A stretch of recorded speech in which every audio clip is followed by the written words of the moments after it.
Bonjour. Bonjour. Alors, je pense que c'est vrai pour toi aussi, mais moi je suis ravi de vous voir, pour des visages que je connais, parce que je ne connais pas. Et merci du coup de l'invitation. Merci aussi à Virginie Jacquet, merci à la Galerie Tampon. Je vous penserai comment, mais je trouve que c'est toujours une très bonne nouvelle quand on peut parler d'art dans des galeries. Les gens ne le savent pas, mais on peut ouvrir une porte gratuitement, voir des œuvres et, comme aujourd'hui, rencontrer des artistes qui parlent de leur travail. Donc je suis très heureux d'être venu depuis Marseille jusqu'à vous aujourd'hui. Alors on va se tutoyer avec Abdelkader, souvent parce qu'on se connaît depuis longtemps, qu'on a fait une grande exposition ensemble à La Réunion, que certains ont peut-être vu, qui a été très importante en tout cas pour moi dans le cadre de ma carrière à la collection d'Anvers.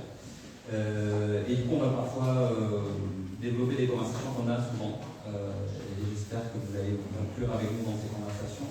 Et donc, on va parler de manière très simple. Et on n'a pas trop réfléchi à tout ça, si ce n'est qu'on a envie de rentrer dans le vif du sujet tout de suite. Et j'aurais envie, moi, de demander à Abdelkader ce qui se passe dans l'espace d'exposition aujourd'hui. Aujourd'hui, Je laisse des idées. alors, oui, on a décidé je reviendrai sur cette exposition ensuite, mais je vais parler de quelque chose d'un peu plus large que je mets sur le coup. C'est-à-dire, c'est la particularité que j'ai mis en place depuis quelques années, où le dessin sort justement du cadre, où le dessin est dans l'espace, où le dessin va créer des installations éphémères, va disparaître. Et donc, c'est un peu drôle de commencer par ça, parce que souvent, les personnes vraiment très énormément à ça. Et alors que je travaille vraiment sur le dessin et sur tout ce possible. C'est vraiment ce qui m'intéresse, c'est un médium qui est incroyable parce qu'il peut se connecter à énormément de choses, il peut se développer, il peut partir de cahiers, il peut aller vers la gravure, il peut partir sur des formats, des miniatures, des éditions, de l'infographie, de l'image en mouvement, de l'animation, de la fresque et des installations, de la peinture, comme on voit sur la pièce centrale qui articule un petit peu l'exposition. Voilà, là, on se dirige vraiment vers un médium de peinture. Et c'est d'ailleurs ce qui s'était passé à la collection Lambert à Avignon, où on avait vraiment pensé à l'exposition un peu comme une sorte de procession. Il y avait une déambulation avec un récit qui se mettait en œuvre. Voilà. Et c'est vrai que cette idée qui paraît un petit peu évidente, mais qui je trouve est souvent un peu oubliée dans les expositions, c'est qu'une exposition se visite aussi, se visite d'abord par le corps, c'est un corps qui est dans un espace, qui appréhende le lieu, qui va s'approcher, qui va reculer, etc. Et je pense que assez naturellement, mon dessin est sorti du cadre pour aller sur les murs, pour justement créer un dialogue avec les corps, en fait. Créer une sorte de connexion, de déstabiliser les corps.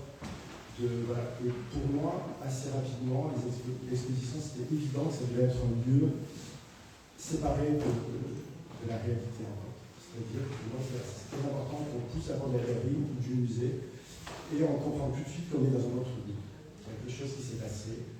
Et voilà, ça, on peut le faire avec l'éclairage, on peut le faire de plein de manières, et je pense que la manière que j'ai trouvée, on va dire, c'est justement de faire que le dessin sur le cadre et transforme l'espace en quelque chose d'indéterminé, en mouvement. Il y a quelque chose qui est en train de se faire. Et, ça rejoint beaucoup de choses qui vont vers les rituels d'initiation, etc.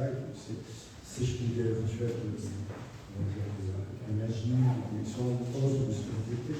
Ces choses-là vont exister parce qu'à un moment, on va quitter le monde. On va créer une rupture, ça peut être juste une pièce de noir, ça peut être juste des rubans autour d'un arbre au Japon. Et voilà, ces limites sont assez importantes pour moi. Je me souviens que moi j'ai découvert son travail en arrivant à la collection d'Anvers. C'est une circonstance, je n'étais pas à la collection d'Anvers, donc il y a à peu près 20 ans. Et il faut le repréciser quand même, parce qu'aujourd'hui les choses paraissent évidentes, mais il y a 20 ans, j'étais très excité par des artistes comme Douglas Gordon, Pierre Huyghe, Philippe Parreno, où vraiment l'expérience se fait de manière relationnelle avec des vidéos, avec des installations qui vous prennent en charge. Et je vois le travail d'Abdelkader Benchama, qui, pour résumer, à ce moment-là, dessine. Et c'était pas prévu pour quelqu'un qui dessine d'avoir un dessin d'artiste à ce moment-là. Simplement, effectivement, quand on rentrait dans les espaces dans lesquels il était, où on avait à la fois donc, ces œuvres accrochées au mur et ces moments où on passe d'une œuvre au mur et ça se déploie dans l'espace, on avait en fait quelque chose qui se disait, qui était du même ordre que ce qui se joue dans des expositions d'installations vidéo, et on comprenait justement qu'on arrivait dans une architecture qui dépassait simplement le dessin sur une feuille ou l'œuvre en 2 dimensions accrochée au mur, et on comprenait qu'il allait se prendre comme ça un geste ou une œuvre qui allait nous embarquer dans quelque chose qui s'appelle l'expérience artistique en fait, et pas simplement l'expérience de je regarde un dessin sur une feuille et qui est enfermé par un cadre. Donc je crois que c'est moi en tout cas ce que j'ai ressenti, et c'est ce qui m'a du coup titillé, ce qui a fait que je suis sorti de mes premières habitudes d'amour artistique et qui m'a amené aussi, qui m'a ouvert l'esprit à me poser davantage de questions quand je pouvais regarder de la peinture ou du dessin et à essayer de m'intéresser à des artistes comme lui, pour qui, comme ces photographes plasticiens, vous savez, l'important c'est pas la photo, c'est les artistes qui utilisent ce médium. Et avec lui, moi je trouvais que j'étais face à un artiste qui m'apprenait quelque chose de ce médium que je ne connaissais pas et qui l'amenait dans quelque chose qui me dépassait et qui allait me faire découvrir mon monde. Alors justement, on employait tous les deux le mot monde de manière successive, et vous serez d'accord avec nous, mais quand on arrive dans les espaces d'exposition de Belkacem Chama et qu'on a la vision totale, mais qu'aussi on va regarder à chacune des œuvres, et j'avais utilisé ce mot dans le catalogue qu'on avait fait ensemble, on a l'impression qu'on a un monde qui surgit, ou des mondes qui surgissent. Ces mondes ils sont faits d'un vocabulaire que tu as créé assez tôt, qui est un vocabulaire formel dans lequel on retrouve des figures archétypales, on retrouve des grottes, on retrouve des mondes terrestres, des mondes qui appartiennent à l'espace, parfois des architectures très précaires, des forêts, des rochers, des monolithes. Est-ce que tu peux nous raconter justement comment tu t'es mis à inventer ce monde et qu'est-ce que ça raconte? Mais juste pour répondre à ce que tu disais, effectivement, il faut se replacer dans le contexte où ça paraît étonnant, mais aux Beaux-Arts, lorsque je te regarde, donc j'étais diplômé en 2004, effectivement, il y a très peu d'artistes qui avaient un travail de plasticien, on va dire, de dessin, de peinture, etc. On était beaucoup poussés vers la vidéo, vers les installations. Un type de peinture était accepté, mais à condition que ce soit une peinture conceptuelle, abstraite, minimaliste, etc. Et donc, c'est vrai qu'on parle énormément aussi aujourd'hui du sensible, de l'invisible, d'une forme de magie dans l'art, mais en fait, je trouve que c'est assez peu donné à voir. En fait, on en parlait tout à l'heure, certaines fois, on a l'impression qu'on rentre dans des white cubes sous un éclairage presque chirurgical avec quelques objets qui vont nous parler de magie ou de passage entre le monde. Certaines fois, je trouve ça assez âpre. Et je pense que petit à petit, il y a une sorte de volonté qui n'était pas consciente au départ. Parce qu'il y a aussi une grande part d'intuition dans le travail de l'artiste. En fait, ensuite, cette intuition doit se vérifier, on va faire des recherches pour le vérifier ou pas. Mais je pense qu'inconsciemment, il y avait cette envie de perturber, d'abîmer, de contaminer le white cube, l'espace de l'exposition. Cet espace pur, parfait, où les œuvres sont posées. Donc voilà, il y avait cette envie-là, et c'est quelque chose qui s'est construit pendant 15 ans. En fait. Pendant 15 ans, le dessin a cherché aussi lui-même ses propres possibles, en expérimentant, en allant vers la couleur, vers la matière, vers la vidéo, vers l'installation, pour arriver à cette idée que l'exposition devenait un monde à part, un monde en soi.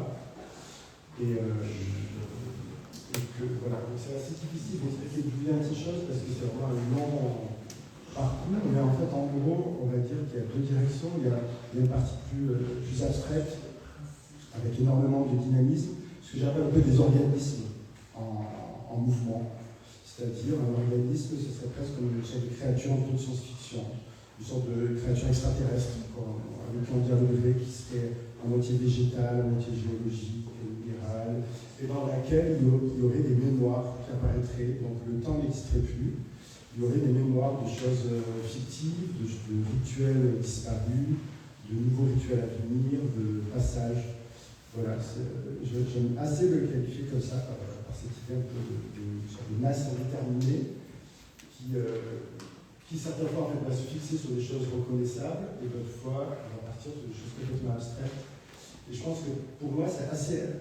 J'avais discuté avec un journaliste qui s'appelle Bertrand Raison, qui est un ancien chorégraphe, qui m'avait donné un moment sorti une très belle phrase. Il m'avait dit « Je suis assez étonné lorsque je vois l'exposition de l'effort que vous déployez et de la précision que vous déployez pour que ça ne soit pas reconnaissable. » Une sorte de contradiction, parce que normalement la précision va donner une ressemblance. Et j'ai trouvé cette phrase assez belle, effectivement. Il y a pas mal d'images qui viennent des archives, de mes collections.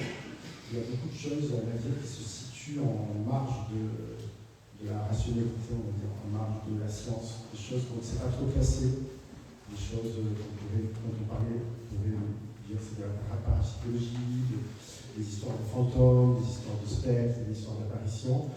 Beaucoup aussi de constructions qui sont des constructions spirituelles ou religieuses qui permettent aussi de dialoguer en fait avec d'autres entités, d'autres mondes. Donc on va dire que c'est un peu tout ça qui se crée, qui se met en scène dans l'exposition. Ce qui est assez marquant quand on regarde par ailleurs les visiteurs regarder, justement c'est cette idée-là qu'il y a toute une strate de références qui se mettent en branle dans ces agencements, de manière assez généreuse, de manière très ouverte, et que on arrive chacune avec nos propres histoires et références, et qu'on trouve toujours une porte d'entrée qui nous concerne. Et justement, je rebondis sur ce que tu dis, dans le même temps qu'on trouve cette porte d'entrée qui s'adresse à nous, on a tout de suite quelque chose qui nous dépasse, qui est en train de nous dire que tout ça est bien plus grand que nous, et qu'on a un monde qui nous invite à rentrer, et c'est assez beau parce que dans ce monde-là, du coup, chacune avec son entrée va se rencontrer. Et donc c'est pour ça qu'on a, on l'a dit souvent, mais on a des mondes qui apparaissent devant nous, qu'on découvre, et on a l'impression à la fois de les connaître aussi. Donc c'est cette idée, je pense, d'une temporalité très élargie qui est présente chez toi, et où on est passé à des mythologies dont on ne comprend pas d'où elles viennent, mais on les reconnaît. Oui, tout à fait. Et tout à l'heure, tu me demandais comment se passent les projets d'exposition, les installations, on va dire. Est-ce que ça vient d'images, est-ce que ça vient d'idées, de textes, etc. Je pense que c'est un mélange de tout ça. Mais pour l'exposition que vous avez peut-être vue au Centre Pompidou à Beaubourg, pour le prix Marcel Duchamp, qui s'appelait Au bord des mondes. Et donc, Au bord des mondes est un titre que j'ai emprunté à un philosophe, Mohamed Amerméziane, qui nous a fait plaisir dans la salle aujourd'hui, et qui, dans la lecture, m'a beaucoup intéressé. Et pour tout plein de raisons, que je ne vais pas développer ici, parce que je vais lui faire mal aux oreilles sinon. Mais il y a une idée très belle de cette idée du rêve, comment le rêve n'est pas que une sorte d'imaginaire un petit peu qui se met en place, divertissant, ou quelque chose de l'ordre de la psychanalyse en lien avec les refoulements des désirs, etc. Mais comment le rêve peut être une sorte d'espace parallèle en fait, qui existerait. Et donc ce serait plutôt nous qui rentrerons qui pourront passer en fait, dans cet espace-là parallèle, dans lequel on peut rencontrer des ancêtres, des entités, des plans, dialoguer, etc. Ou même voir des choses qu'on ne comprendrait pas, et ensuite revenir dans notre réalité, et le rêve serait toujours là. Et donc il s'appuie sur ce terme du barzakh qui vient on peut dire simplement du soufisme, de la tradition islamique, et qui veut dire frontière ou isthme. Et donc je ne connaissais pas le mot isthme, mais c'est très beau, que j'ai cherché, c'est un bras de terre qui entre deux mers, relierait deux terres. Donc le livre a commencé à réussir à me créer, la lecture a dialogué aussi avec mes images, et j'ai voulu penser l'exposition comme justement un endroit qui serait hors de notre monde et qui serait parsemé de brèches en fait, qui serait parsemé de passages vers d'autres réalités, vers d'autres temporalités, vers des récits fantastiques, vers des choses qui vont peut-être arriver. Il y a une vidéo d'animation où je m'étais inspiré de photos de la, je ne sais pas si vous avez déjà vu aujourd'hui, la Terre, si on regarde les cartes des satellites qui tournent autour de la Terre, on a l'impression de voir une cellule, un atome, une cellule attaquée par des myriades et des milliers de microbes blancs. Donc, vous regardez l'image image elle est assez saisissante. Et j'étais tombé sur cette image il y a 15 ans. Donc aujourd'hui, j'imagine, il y a beaucoup plus de parasites autour. Et donc j'imaginais un jour, lorsque les humains seront plus là, donc moi ça me rassure assez de penser le temps long, surtout en ce moment, dans ce monde assez violent et absurde. Je trouve ça assez rassurant de dire qu'en fait on est des passages, on va être une strate de plus, et qu'il y aura bien sûr d'autres choses après nous. Et donc j'imaginais, lorsque l'humain ne sera plus là, peut-être que la Terre se sera débarrassée de nous, en sorte de dernier acte pour survivre, et que les satellites continueront à tourner, que ça dans le vide, que ça n'iront plus à rien. Et donc j'imaginais tout d'un coup ces voies fantômes qui resteraient dans l'espace, et ces satellites deviendraient une sorte d'autre organisme, voilà, une autre créature à moitié technologique, à moitié humaine, enfin organique plutôt, qui tournerait. Donc une des vidéos s'inspirait de ça, et l'autre vidéo reprenait le thème de la grotte, qui est un thème qui m'attire beaucoup, notamment les idées de Jean-Claude, qui est un grand archéologue qui a travaillé sur la grotte, pour expliquer les peintures rupestres.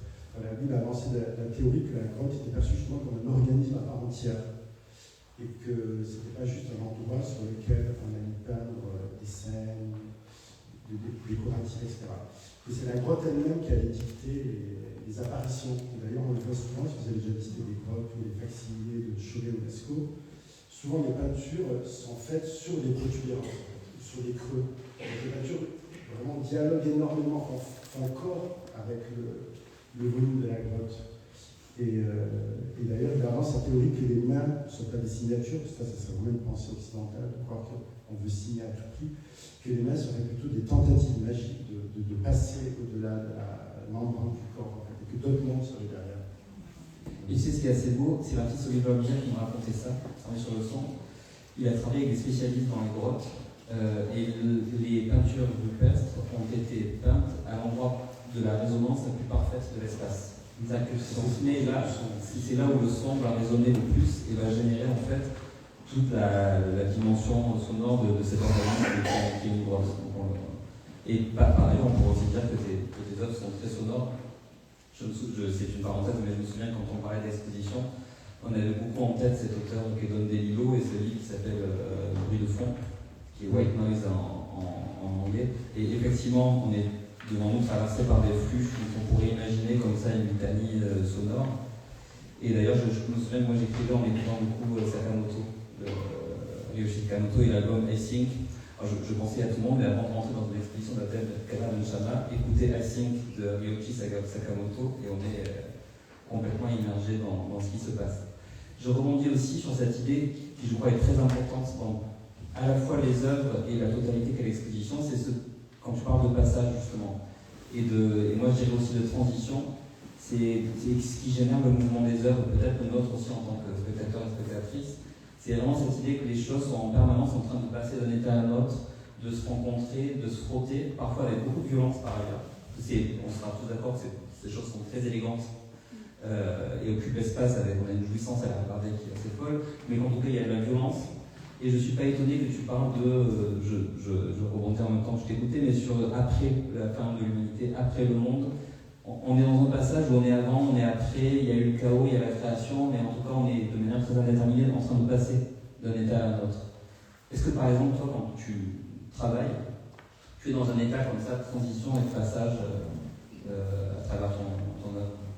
Alors que je travaille, il y a beaucoup de... J'aimerais bien à cet état, mais il y a beaucoup de tension parce que le dessin a quelque chose d'assez unique, en fait, contrairement à la peinture, c'est quelque chose d'assez belle, c'est-à-dire on a assez peu de marge de manœuvre, on ne peut pas recouvrir. En fait. Si tout d'un coup je fais une zone qui ne me plaît pas, la zone doit rester, donc je dois dialoguer avec cette zone. Et il y a ce rapport au vide, au blanc qui est essentiel pour moi, de la réserve, c'est-à-dire le dessin va exister grâce notamment au blanc, grâce au vide qui l'irrigue, qui le constitue en fait. C'est vraiment, l'un existe grâce à l'autre. La matière va exister grâce à ce blanc qui pour moi est une matière en fait. Et donc il y a aussi toujours la peur de trop en faire et la peur de perdre ces blancs. En fait, ça arrive souvent. Donc je dessine beaucoup avec des scotch tout simplement pour garder ces réserves. Et ensuite, par exemple, pour cette exposition-là, je travaille de manière assez particulière, mais je ne sais pas, d'autres artistes travaillent comme ça. je travaille sur plusieurs tableaux en même temps. Et ça me permet d'avoir une temporalité d'atelier que je n'ai pas dans les installations dessinées où je peux dessiner très vite, où j'ai 2 semaines pour travailler dans un espace. Et donc, pendant plusieurs mois, il y a certains tableaux qui peuvent même rester 4-5 mois. Je ne sais pas comment le terminer, j'ai peur de trop en faire, c'est un peu comme si j'attendais une réponse pour finir le tableau. Et donc, voilà, pour l'instant, je travaille sur un tableau et tous les tableaux, on va dire, vont se faire en même temps, pour garder une forme un peu d'homogénéité. Et le truc le plus drôle, c'est que lorsque je dessine aussi sur les murs pour l'approchage de l'exposition, Cauchemar des galeries, je vais en plus redessiner sur les tableaux qui sont terminés et qui ont été photographiés. Donc il y a aussi cette idée de pourquoi un tableau devrait être terminé à ce moment-là. Qu'est-ce que c'est qu'un tableau terminé? Qu'est-ce que c'est qu'un flux qui s'arrête? À quel moment ça va s'arrêter? Et j'aime assez cette idée qu'un tableau peut être repris, peut être continué.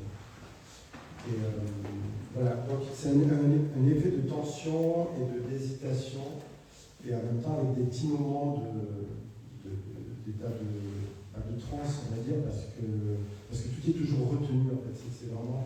C'est à l'image un peu des scènes, c'est assez morcelé dans la manière. Je ne sais pas si... Si, et d'ailleurs, ça me permet de dire que quand on rentre, c'est rare chez quelqu'un qui n'est pas un installateur, mais quand on rentre dans une exposition, on a l'impression que les choses ne peuvent exister que telles qu'on les voit aujourd'hui. Alors je sais que certains musées, collectionneurs privés, etc. achètent des œuvres et après ont la chance de pouvoir les amener chez eux, mais le simple visiteur se dit toujours que l'œuvre est là. Et que le fait que tu dessines sur les murs, que tu peignes sur les murs, justement, rajoute à cet effet-là. Et moi, c'est ce vertige qui me plaît, c'est de me dire qu'il y a un truc un peu héroïque, de se dire que tu vas mettre tant d'énergie dans ça, tu vas créer du lien dans un espace avec un mur qui va créer un blanc qui va nous amener vers une autre œuvre, pour que 6 semaines après, en fait, tout ça disparaisse. On va, je vous le dis, effacer le mur, je crois. Il y a cet héroïsme, je trouve, qui colle bien aux œuvres et qui nous fait rentrer dans cette espèce d'épopée qui se joue dans chacune des propositions. Alors, pour te répondre sur le plaisir n'est pas vraiment là quand je travaille sur les tableaux, même si, comme le dit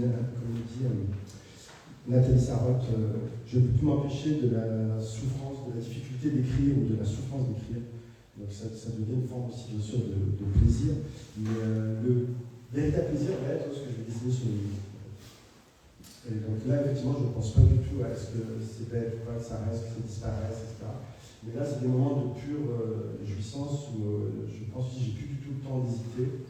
Et c'est ce qui est assez incroyable avec le dessin mural qui à chaque fois m'émerveille, c'est comment, en quelques coups de brosse, en quelques coups d'encre, tout d'un coup, l'espace entier change, l'œuvre va changer, la tonalité du lieu va changer. Et je suis toujours émerveillé comme un enfant qui retrouve ce potentiel-là du dessin. Et je crois que j'aurais été très triste.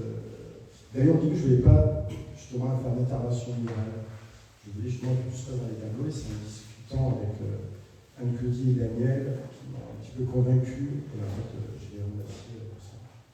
Et je crois que c'est très dur en plus de le faire de manière extrêmement honnête et sensible et d'éviter. Tu es en permanence en train d'éviter la forme spectaculaire. Je crois que c'est ce qui est assez beau dans le travail, c'est que on pourrait dire, allez tiens, une partie dessine au mur et c'est ce qui fait le spectacle.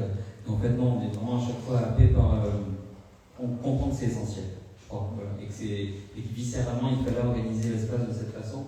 Et d'ailleurs ça te met un peu dans une généalogie qui est très, très étirée d'artistes, parce qu'on évoque depuis l'art rupestre effectivement, mais après on pourrait parler aussi des grands fascistes de la Renaissance, on a souvent parlé de notre Angélico ensemble, mais aussi on peut imaginer des relations avec beaucoup d'artistes de l'art minimal et conceptuel, alors qu'ils sont autre chose, et dans cette volonté d'architecturer un espace et d'en organiser une nouvelle expérience, puisque l'exposition que vous avez vue avant Abdelkader vous a donné une relation à l'espace côté cette qualité, et qu'ici tout d'un coup tout se trouve bouleversé. Donc il me semble que tu le disais, mais peut-être qu'on peut le redire, cette question et c'est rare de penser aux esprits et aux corps qui seront là, et d'imaginer qu'une expérience va se produire, est vraiment inhérente au travail depuis le début, je crois. Oui, tout à fait. Voilà. Oui, tout à fait. Pour moi, c'est vraiment primordial que dès que l'on je le redis, dès qu'on rentre dans l'espace, on comprend que quelque chose se passe, et en fait de dialoguer avec le corps. En fait. on a tous vécu cette expérience de rentrer dans un lieu, que ce soit un petit appartement, ou une basilique, ou un jardin, ou n'importe quoi d'autre. Et tu dois comprendre qu'il y a des choses qui se passent avec l'espace, une résonance, un trou, une beauté. Voilà. Souvent, on n'a pas de mots. Et je pense qu'il y a ce sentiment-là est assez important pour moi parce qu'au-delà juste d'un plaisir, on va dire physique, il va générer des types de pensées, il va générer des types d'images, il va générer un état assez particulier dans lequel justement on peut dépasser aussi une pensée un peu trop cérébrale, un peu trop. Voilà. On se disait tout à l'heure que l'expérience du corps permet peut-être de libérer une pensée en fait et une relation à l'œuvre qui elle-même est déjà très ouverte. Tout à fait, exactement. Et donc ces dernières années, tout d'un coup, il y a cette dimension qui a pris beaucoup plus d'ampleur, où j'ai arrêté de faire des dessins minéraux, j'en fais encore, mais j'ai arrêté de faire des dessins minéraux pour justement penser une installation totale, voilà, penser à un lieu total. Le dessin vient presque au second plan en fait. C'est presque moins important, le dessin est moins important que comment on va structurer cet espace, comment on va déstabiliser, créer un lieu qu'on ne reconnaît pas. Qu'on ne connaît pas mais qu'on reconnaît par moment, comment d'autres temporalités vont arriver, comment le mystère va arriver, comment d'autres compréhensions du monde aussi vont arriver. Donc c'est un peu ce qui se passe je pense, ces dernières années dans les installations comme à Pompidou, ou comme 104, ou à la gare, qui ont performé. Qui ouvrira initialement, je pense. Oui. Et là, tu as peut-être envisagé comme une grotte, non? Oui, tout à fait. Là, c'était une grotte d'architecte, donc c'était parfait. Et j'aimerais qu'on revienne un peu avant de passer au reste sur cette relation qu'il y a dans ton travail entre le réel et l'imaginaire. Je me souviens quand on se parlait de l'exposition, avec du temps à se faire, il y avait le Covid. Donc on a eu un temps long pour se parler aussi. Et j'avais du temps pour une fois pour beaucoup lire et on a beaucoup parlé de films ensemble, de cinéma. Et je me souviens, puisqu'on parle très souvent ensemble de science-fiction, de choses un peu occultes, je m'étais refait tous les Matrix. Parce qu'au début, où vous voyez son œuvre, parenthèse, dans ces stratifications de lignes comme ça, on pouvait voir à la fois Gustave Doré d'un côté et à la fois les rayures de données dans Matrix qui viennent raconter nos vies et que Neo découvre comme ça, sortir de rêve. Et dans le premier film de Matrix, il y avait cette phrase qui était dite à Neo où on disait « Si tu étais incapable de sortir d'un de ces rêves, comment ferais-tu la différence entre le monde du rêve et le monde réel ?» Et j'ai l'impression que c'est quelque chose qui t'anime beaucoup, de jouer sur cette frontière comme ça de passage entre le réel et l'imaginaire, et où l'imaginaire a beaucoup à dire du réel, et le réel permet aussi de nourrir un imaginaire. Alors ça, tous les deux, on l'a abordé à travers nos amours communes pour Philip K. Dick, Ballard, Burroughs, Don DeLillo, Dennis Johnson, beaucoup d'auteurs américains, pardon. Il n'y a pas que eux, mais il y en a. Mais aussi, toi, tu me parlais souvent, et c'était en décryptant tes œuvres, d'autres formes d'imaginaire qui étaient liées notamment à la question du miracle. Tu me parlais de Notre-Dame de Zitoun. J'ai découvert avec toi les secrets de Fatima, qui étaient des rituels familiaux. Et l'importance comme ça d'aller sortir du réel pour questionner l'imaginaire et inversement. Quelle est ta relation au rêve et à l'imaginaire? C'est très beau, je ne vais pas continuer.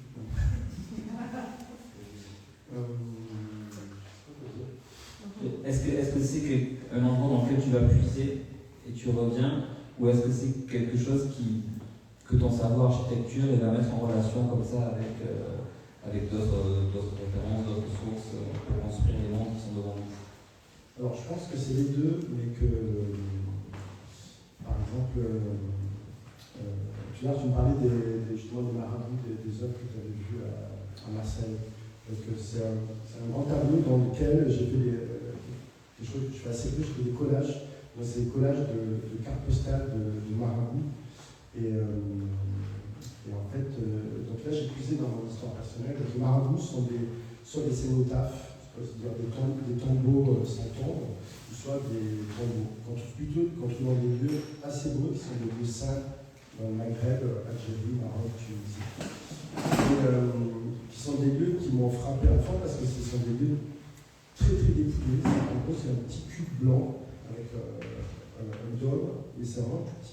Ça peut être la moitié de cette pièce.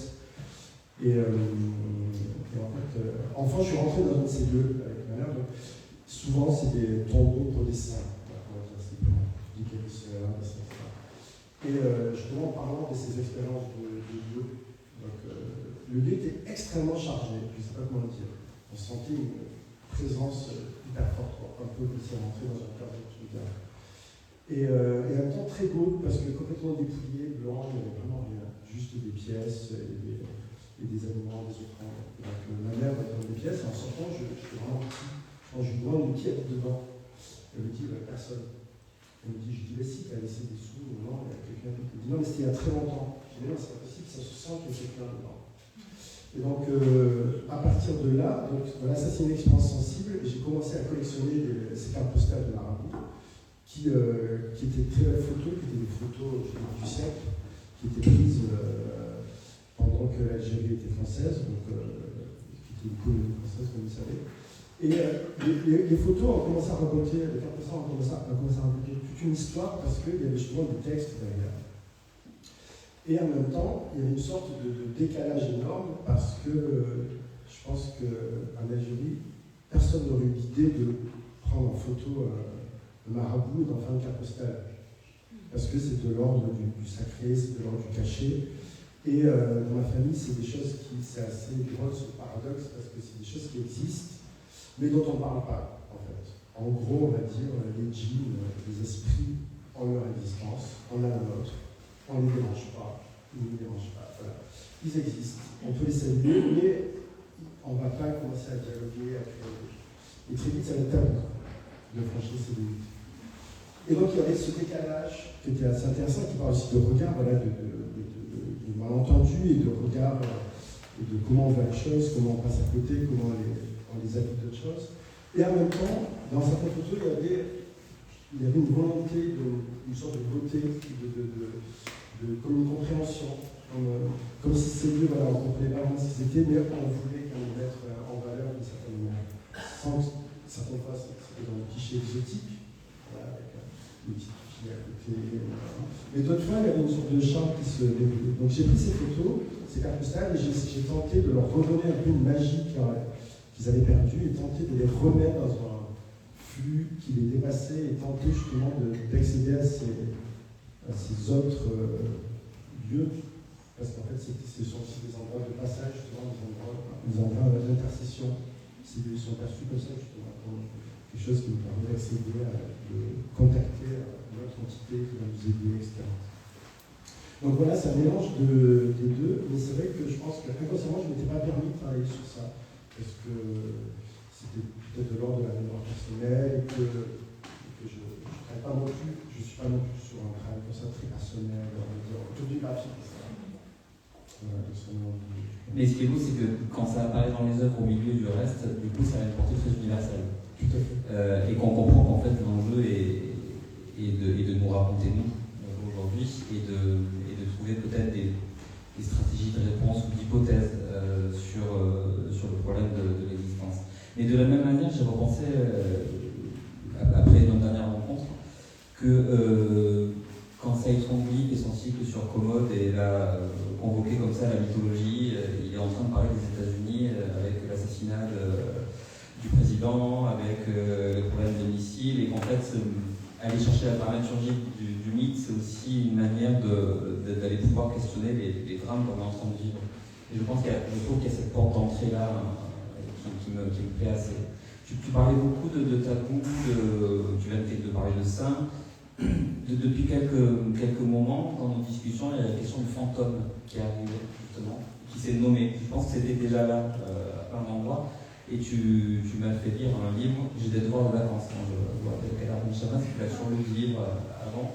Et on ne lit pas les mêmes, et du coup je lis. Et il y a justement ce livre qui je crois est important pour le moment actuel de ton travail, de Grégory Delaclerc, qui s'appelle Les intelligences particulières.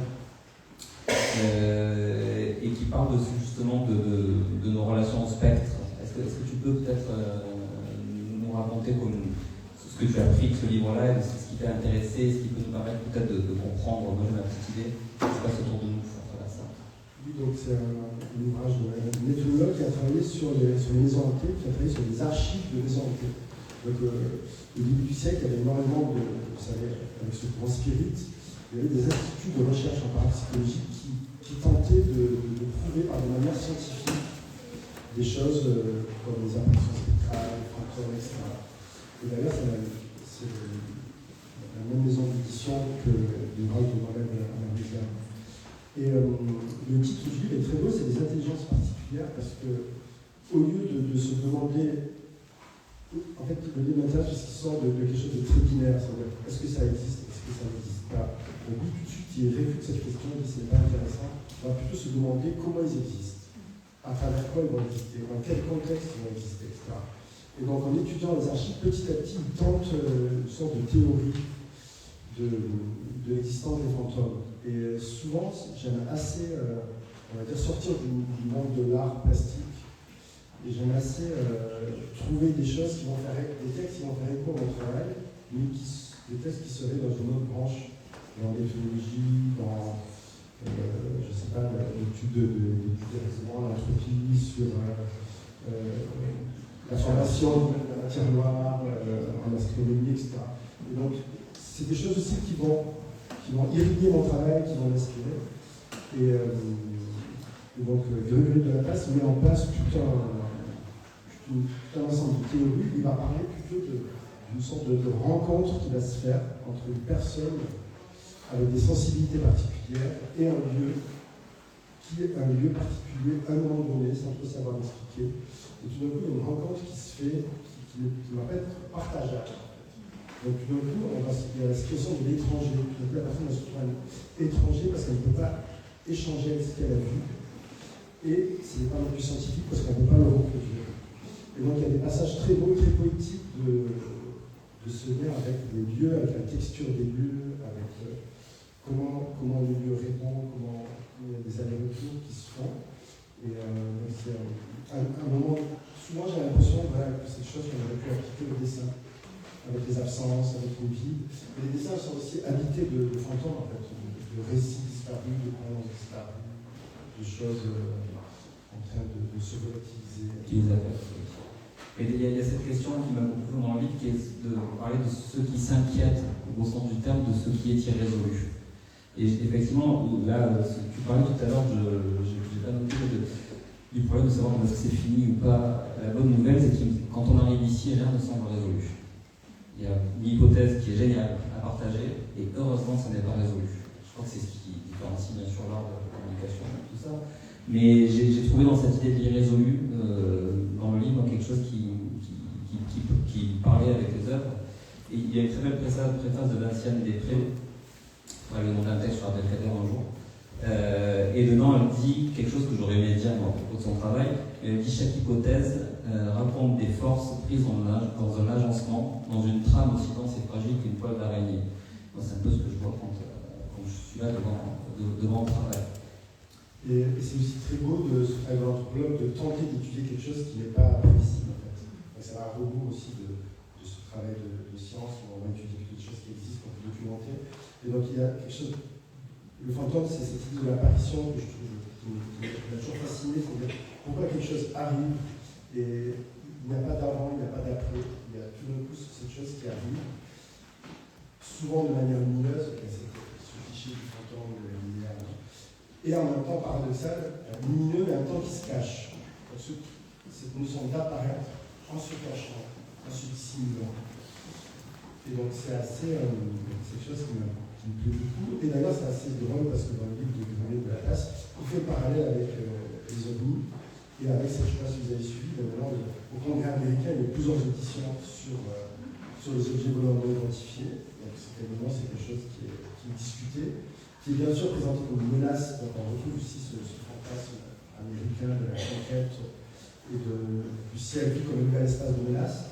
Mais en même temps, c'est tout d'un coup, on introduit cet aspect fantomatique mêlé de science-fiction avec cette même idée, c'est-à-dire quels sont ces objets, s'ils existent ou pas, qui apparaissent en se cachant, qui disparaissent, qui reviennent. Ou alors c'est un nouveau récit de science-fiction, de menaces, comme ça peut être. Mais voilà, donc l'exposition c'était aussi une manière de créer des liens entre ces peurs ancestrales avec les comètes qui annonçaient des catastrophes, des prodiges, et le ciel qui était un espace indéterminé d'inquiétude, avec ces nouvelles angoisses contemporaines. Avec les ciels des drones aujourd'hui, c'est toujours une manière de le raconter, bien sûr. Et d'ailleurs, tu parlais des États-Unis, mais il y a un projet lié à tout ça qui est en cours, en suspens aux États-Unis, je crois, avec l'ASPR à New York. Tu connais mieux que moi. Est-ce que tu peux en dire de nous? Alors ça ce qui est vraiment la suite de ce qu'on veut dire de cette lecture.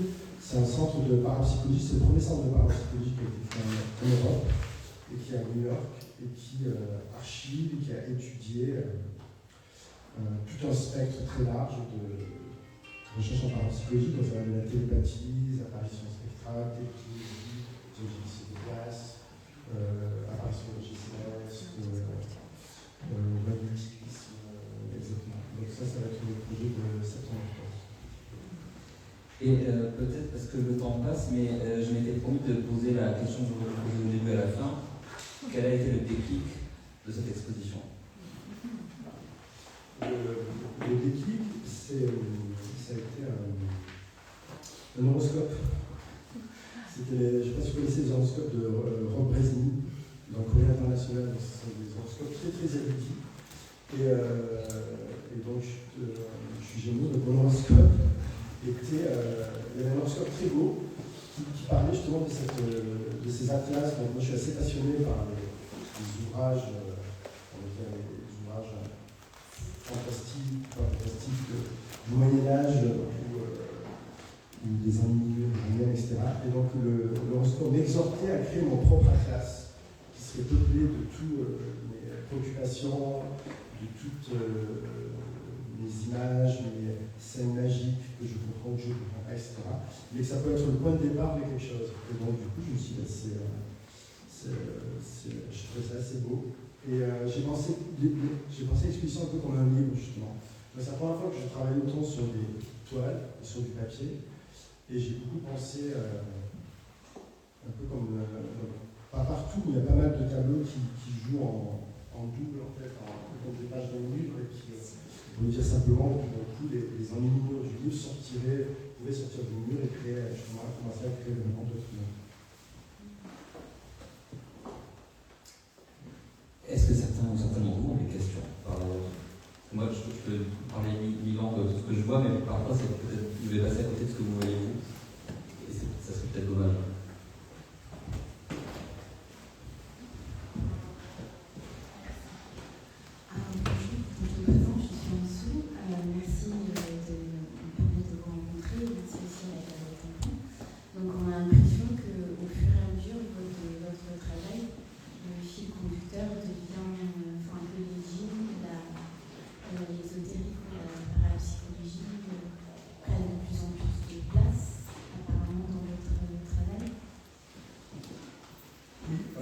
Ce sont des sujets je me rends compte qui ont toujours été là, qui étaient déjà là aux Beaux-Arts. C'est des choses qui m'ont toujours intéressé parce que je pense qu'il y a un peu deux types de manières d'appréhender le monde. Il y a ceux que ça inquiète de savoir qu'on ne maîtrise pas tout, qu'il y a quelque chose qui échappe à notre connaissance.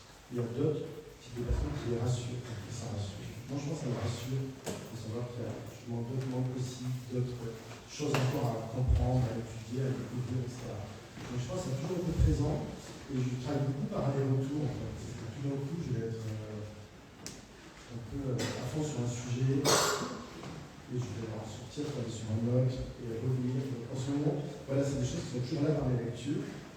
Et ensuite, voilà, dans 6 mois, peut-être que je vais aller vers des choses, je sais pas, un peu plus de science-fiction, parce que je vais découvrir telle image. Je reviendrai sur ça. Mais j'aime assez ici voir mon travail un peu comme une sorte de rhizome possible en fait. Et donc ça c'est une piste que je développe depuis des années. Peut-être qu'elle va être encore en suspens un temps et que je pourrais la reprendre plus tard. Et c'est d'ailleurs un peu ce que j'ai essayé de faire dans le point de vue pictural. Même si l'exposition est très homogène, j'avais envie qu'il y ait plusieurs pistes justement, notamment de dessin, dans la manière d'appréhender le dessin avec des choses de la calligraphie, des choses plus proches de la peinture, des choses très graphiques, des choses plus de l'ordre du morceau. Il y a beaucoup cette idée du morcellement, parce que je travaille. Comment faire coexister le graphique des dessins de styles différents.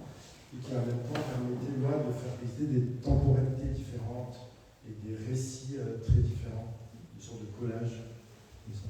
Mais oui, en ce moment, alors c'est aussi des choses, peut-être je trouve aussi un peu plus d'écho dans le monde, on va dire aujourd'hui, notamment par les parutions, par des choses comme ça. Donc, ça, c'est aussi une sorte de stimulation, bien sûr, des retours qui se passent. Mais en même temps, j'ai l'impression que ça a toujours été là. Je me souviens d'une conférence sur le chamanisme chez les Beaux-Arts, où la personne qui devait parler se plaignait que le chamanisme était à la mode. C'était en 1998. Donc, c'est aussi des choses qui, voilà, on peut le dire aujourd'hui, oui, c'est aussi à la mode le chamanisme, mais c'est aussi des changements qui se font dans le fond, et je trouve ça plutôt bien, même si des fois c'est maladroit.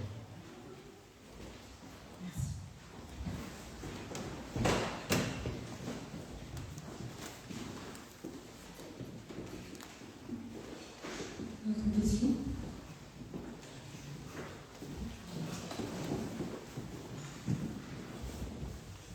Bonjour. Bonjour. De quelle manière la couleur est un travail et par rapport au monde parallèle, réalité, imaginaire, est-ce que c'est un lien? Parce qu'on dit souvent qu'on ne rêve pas en couleur et finalement peut-être qu'on rêve en couleur. Et je me demandais si ça avait un rapport. Alors, non, je pense pas que c'est de